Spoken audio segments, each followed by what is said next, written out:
Euzu billahi mineşşeytanirracim. Bismillahirrahmanirrahim. Elhamdülillah ve salatu ve selamu ala Resulillah. Değerli arkadaşlar, Muhammed Ali Es-Sabuni'nin Et-Tefsirul Vadihul Muyesser adlı eserinden 24. cüz'ün 10. dersini yapmak üzere birlikteyiz. Zümer suresini işliyorduk. 24. ayete gelmiştik. Önce ayeti meallendirelim, ardından tefsirini arz edelim. Ne buyuruyor bu ayet-i kerime? Buyuruyor ki اَفَمَنْ يَتَّقِ بِوَجْهِهِ سُوءَ الْعَذَابِ يَوْمَ الْقِيَامَةِ Kıyamet günü azabın en kötüsüne karşı yüzüyle kendini korumaya çalışan kimse, efendim cennette nimetler içerisinde yüzen kimse gibi olur mu? Yani e, elleri ayakları bağlı cehennemin en kötü azabına sunulmuş, efendim o azabın en kötüsüne doğru itilmiş, ancak yüzüyle kendini korumaya çalışan bir kimse kıyamet günü hiç efendim cennetin nimetleri içerisinde yüzen, nimetlenen kimse gibi olur mu? Tekrar arz edeyim. Efemen yettaki bi vecihi, yüzüyle kendini korumaya çalışan kimse neyden? Su'el azabi, azabın en kötüsünden. Yevmel kıyameti, kıyamet günü. İşte böyle bir kimse hiç nimetler içerisinde yüzen kişi gibi olur mu? Ve qîle lizzâlimîne, işte o anda zalimlere denecek ki zûqû mâ kuntum teksibûn, efendim ellerinizle dünyadayken ellerinizle kazandığınız, işlediğiniz günahların cezasını tadın. Zuku tadın. Neyi tadın? Ma kuntum teksibun. O dünyada kazandığınız, efendim elde ettiğiniz kötülükleri, işlediğiniz kötülükleri tadın. Yani o kötülüklerin cezasını, karşılığını tadın denilecek. Kezzebellezine min qablihim. Bu Mekke müşriklerinden öncekiler de hakkı yalanlamışlardı. Peygamberlerini, kendilerine gelen kitapları yalanlamışlardı. فَاَتَاهُمُ الْعَذَابُ مِنْ حَيْثُ لَا يَشْعُرُونَ.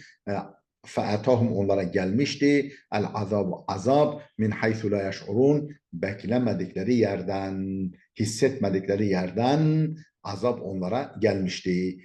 Dolayısıyla bu Mekke müşriklerini de aynı akıbet beklemektedir. Devam ediyoruz meal vermeye. فَاَذَاقَهُمُ اللّٰهُ الْخِزْيَ فِي الْحَيَاةِ الدُّنْيَا. فَاَذَاقَهُمُ اللّٰهُ الْخِزْيَ. Allah onlara zilleti tattırdı. Hızı yani zillet, alçalış tattırdı fil hayatı dünya hayatında. Ve la azabul ahireti, ahiret azabı ise ekberu, daha büyüktür. Lev kanu ya'lemun, keşke bunu bilseler. Lev kanu ya'lemun, ah bunu bir bilseler. Şimdi tefsirimize geçelim. Ne buyuruyor? Burada kalmıştık. Efemen yettaki bi vecihi su'el azabi yevmel kıyameti ve qîle lezzalimine zûqû ma kuntum teksibûn. Bunun mealini vermiştik. Tefsirini direkt arz ediyoruz. Ey yani efemen yukebbu ala vecihi fi nari cehenneme, cehennem ateşine yüzüstü fırlatılan kimse acaba cehennem ateşine yüzüstü fırlatılan kimse فَلَا يَسْتَطِعُ اَنْ يَتَّقِيَ الْعَذَابَ اِلَّا بِوَجْهِ, ve bu kimse efendim azaptan kendini koruyamaz. Koruyamayan kimse. فَلَا يَسْتَطِعُ, güç yetiremez. اَنْ يَتَّقِيَ الْعَذَابَ, azaptan korunmaya, azaptan kendini korumaya güç yetiremez. İlla bivecihi, ancak yüzüyle, yani elleri, ayakları bağlı olduğu için ancak yüzüyle kendini korumaya çalışıyor. Hiç böyle bir kimse kel muna'amine fil cenneti, cennette nimetler içinde yüzen kimseler gibi olur mu? Ve yuqalu lil feceratil kuffar, o kafir facirler, kafir günahkarlara denilecek ki zuqu iqabe maşterahtumuhu fid dünya, dünyadayken irtikab ettiğiniz, dünyadayken işlemiş olduğunuz efendim kötülüğün ağır cezasını tadın. zuqu tadın ikabe ağır cezasını, ağır azabını neyin meşterahtumuhu fi dünya, dünyadayken irtikab ettiğiniz, işlediğiniz suçların minel kufri vel maasi vel atham, nedir o dünyada işledikleriniz? Küfür, yani inkar, nankörlük, günahlar ve isyanlar ve günahlar. Ve innema abbara hâzâ ta'bîra el-mufzi'a yettaki biveçhihi su'el azab. Neden? Ve innema abbara hâzâ ta'bîrul mufzi'u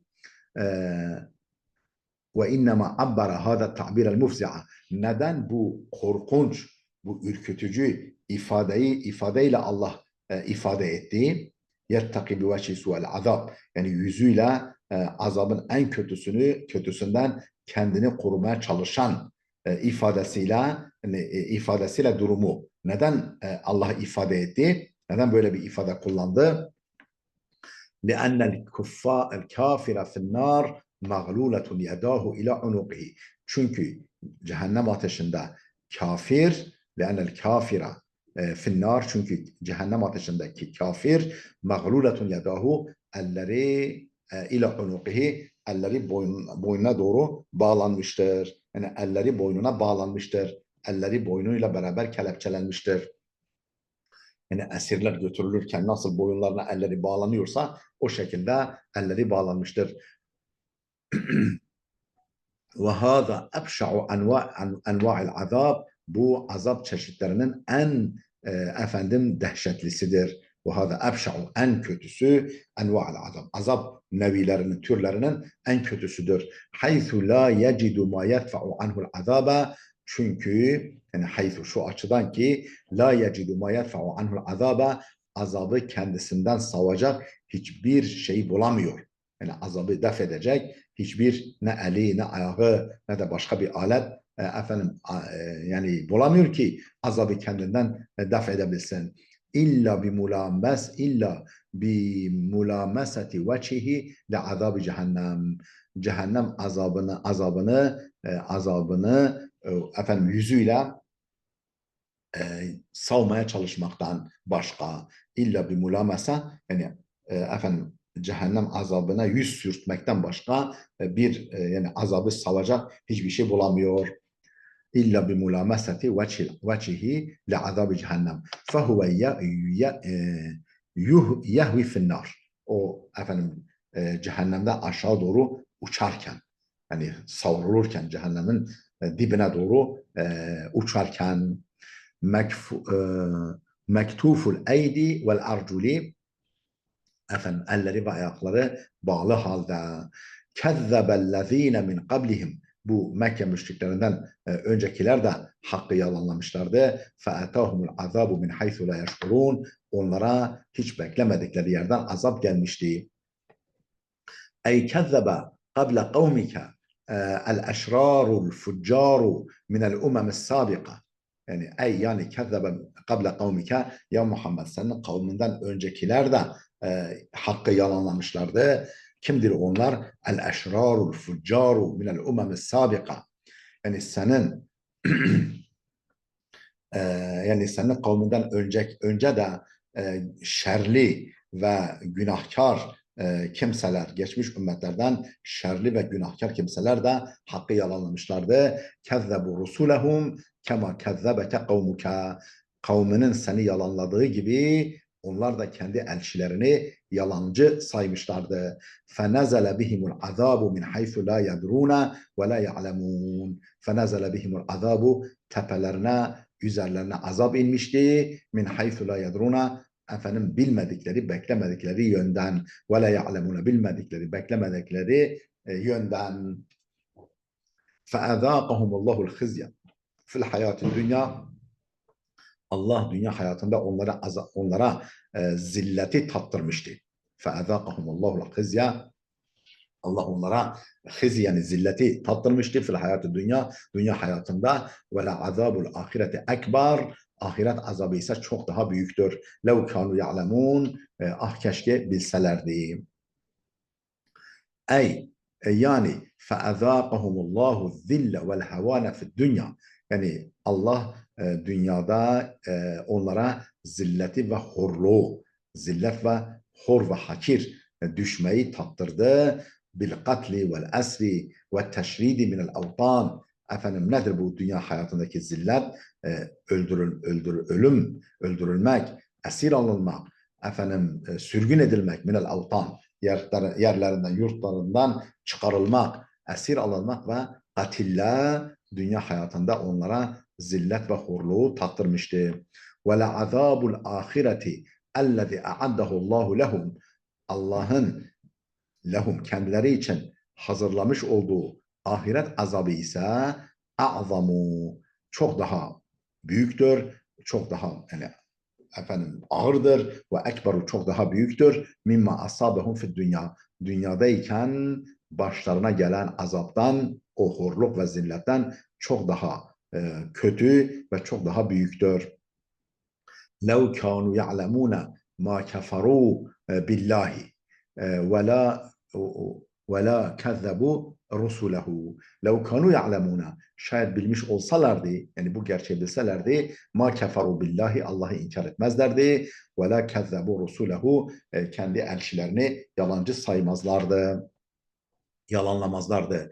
Ve laqad darabna linnâsi fî hâzel Kur'an min kulli meselin. Hiç şüphesiz bu Kur'an'da insanlar için her çeşit misali getirdik. Ve lekad darabna, darb-ı mesel yaptık. Her linnâsi, insanlar için getirdik. Fi hadel Kur'an'ı, bu Kur'an'da min kulli mesel, her çeşit misali, her çeşit örneği getirdik ki leallehum yetedekkarun, belki ders alırlar diye, ders alırlar ümidiyle onlara her türlü misali bu Kur'an'da getirdik. Ey yani وَلَقَدْ وَضَّحْنَا وَبَيَّنَّا الْاَمْثَالَ لِلنَّاسِ فِي هَذَا الْكِتَابِ الْمُعْجِزِ. Ey yani وَلَقَدْ وَضَّحْنَا, biz net bir şekilde sunduk ve beyan ettik, açıkladık el-emsale, örnekleri, linnâsi, insanlar için efendim örnekleri izah ettik, net bir biçimde izah ve beyan ettik. Fi hadel kitab-el mu'ciz, bu harikulade, bu mucize kitapta, bu eşsiz kitapta neyi beyan ettik? Min kullil emsali zacira, efendim kötülükten alıkoyan, kötülükten vazgeçiren her türlü örneği, vel ahbaril vadiha, her türlü açık haberleri, mimma yahtacun nasu ileyhi, insanların ihtiyaç duyduğu efendim açık haberleri ve kötülükten vazgeçirici misalleri insanlar için net bir biçimde beyan ve izah ettik. لِيَتَّعِظُوا وَيَعْتَبِرُوا بِتِلْكَ الْاَمْثَالِ, ta ki o misallerden öğüt alsınlar, ders çıkarsınlar, ibret alsınlar. Ta ki liyettaizu, ta ki öğüt alsınlar ve ya'tabiru, ibret alsınlar, bitilkel emsal, o misallerle. Kur'anen Arabiyyen gayre zi ivacin leallehum yettekûn. Efendim nasıl, yani bu misalleri nasıl getirdik? Kur'anen Arabiyyen, Arapça bir Kur'an halinde. Arapça bir Kur'an halinde. Gayre zi ivacin, hiçbir eğriliği, efendim büyürülüğü, hiçbir eğriliği, büyürülüğü, sapması olmayan Arabi bir Kur'an halinde. Leallehum yettekûn, ta ki efendim Allah'a karşı gelmekten sakınsınlar, takva sahibi olsunlar diye. Ey hale kevni hadal Kur'ani bilisanen arabiyyin mubin. Yani bu Kur'an'ın hali ve durumu, ey hale kevni hadal Kur'ani, yani bu Kur'an'ın hal ve durumu nedir? Bilisanen arabiyyin mubin, apaçık Arapça bir lisan iledir. La ta'aruda fi hadal Kur'ani ve la tenakuda, bu Kur'an'da hiçbir çelişki, hiçbir tutarsızlık bulunmamaktadır. La ta'aruz, yani hiçbir çelişki, fi hadal Kur'an, bu Kur'an hiçbir çelişki yoktur. Ve la tenakuda, hiçbir tenakuz, tutarsızlık yoktur.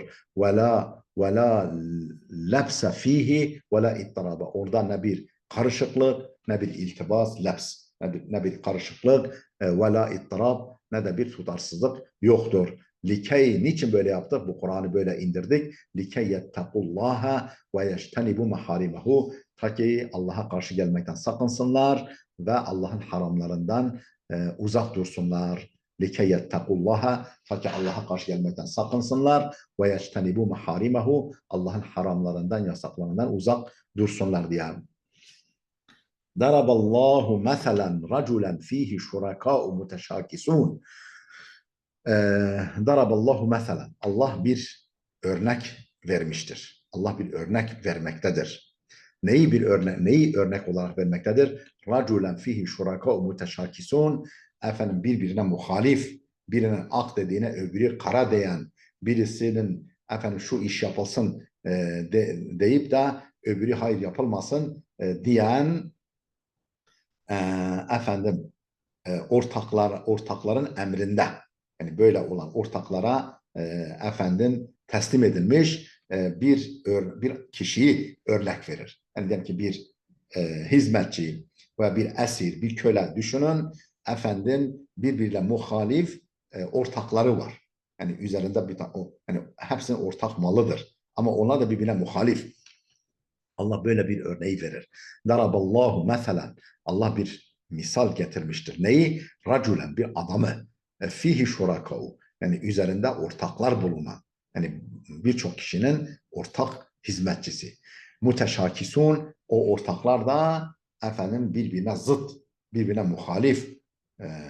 Hâzâ meselun darabahullahu lil mu'minil muvahhid.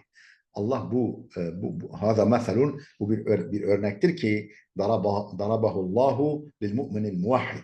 Allah'ın tevhid ehli, muvahhid, tevhid ehli mümin için getirdiği bir örnektir.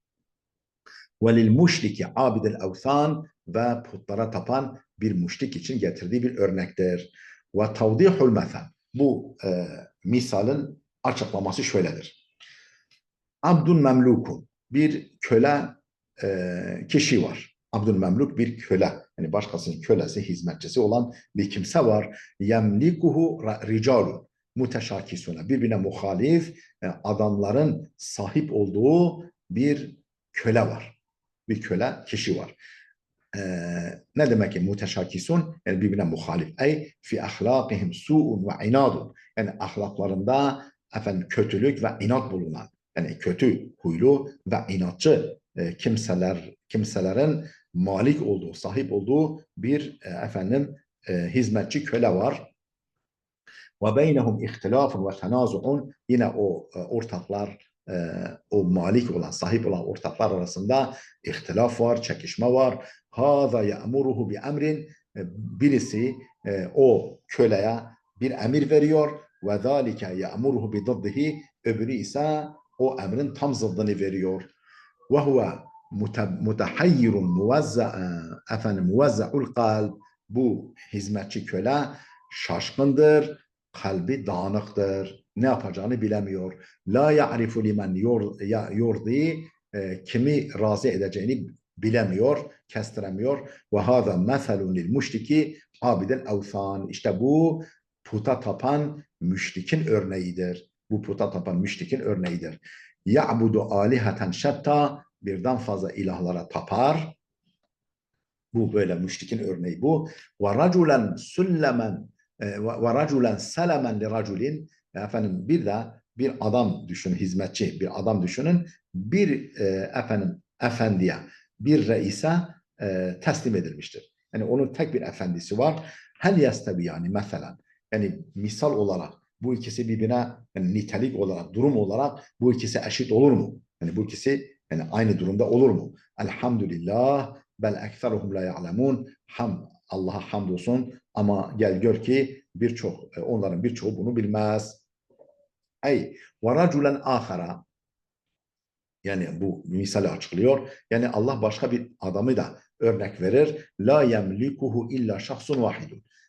Tek sahibi yani biricik sahibi tek bir şahıstır. Yani sahibi tek bir şahıstır. La yemlikuhu, ona sahip değil. İlla şahsun vahidun, ancak bir tek şahıs.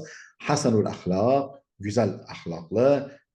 Efendim yahdumuhu bi ihlas. O da o tek olan efendisine samimiyetle hizmet ediyor. Ve yetefâna fi hizmetihi, hizmetinde kendinden geçiyor. Yani hizmetine kendini tamamen vermiş. Ve la yelqa min seyyidihi illa kulle hayrin ve ihsan. Ve bu kişiyi efendisinden her türlü hayır ve ihsanı buluyor, elde ediyor. Ve la yelqa, karşılaşmıyor min seyyidihi, efendisinden illa kulle hayrin ve ihsan, ancak her türlü hayri, her türlü ihsanı, iyiliği buluyor, görüyor. Ve hâzâ meselun lil mu'min. İşte bu müminin örneğidir. Mümin olan kimsenin örneği budur. Ya'budu ilahen vahiden, tek bir ilaha kulluk ediyor, tek bir Allah'a, ilaha kulluk ediyor. Hel yestevi hâzâ ma'a hâzâ, acaba bu kişi öbürü gibi olur mu? Yani bu ikisi birbirine eşit olur mu? Birbirine aynı olur mu? Fekema la yestevi hâzânil abdan, bu iki kul, bu iki kişi birbiriyle aynı olmadığı gibi kezalike la yestevil mu'minul muvahhid, aynı şekilde tevhid ehli, yani biricik Allah'a inanan ve ona kulluk eden mümin de eşit olamaz, aynı olamaz. Ma'al müşrikil vethani, putperest müşrikle aynı olamaz, eşit olamaz. Ellezî ya'budu aliheten şetta, o putperest müşrik ki birden fazla ilahlara tapıyor. Kâle İbn Abbas, İbn Abbas demiştir ki, hâzâ meselun darabahullahu lil müşriki ve lil mu'mini muhlis. Bu Allah'ın müşrik için ve muhlis, ihlas sahibi mümin için verdiği bir örnektir. Elhamdülillah bel ekseruhum la ya'lemun. Hamdolsun Allah'a, fakat gel gör ki onların birçoğu bu gerçeği bilmezler.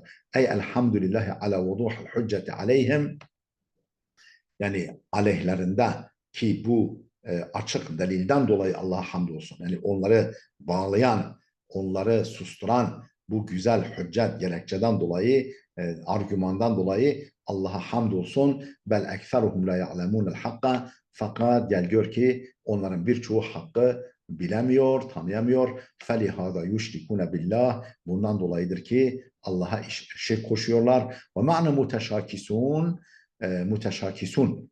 Ayette geçen müteşakisun kelimesinin manası cem'u müteşakis.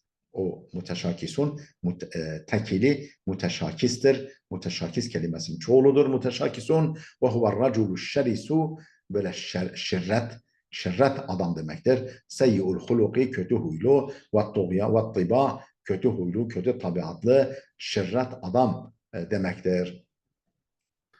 Değerli dostlar, burada duralım. Videomuz uzadı. Gelecek dersimize kadar Allah'a emanet olun.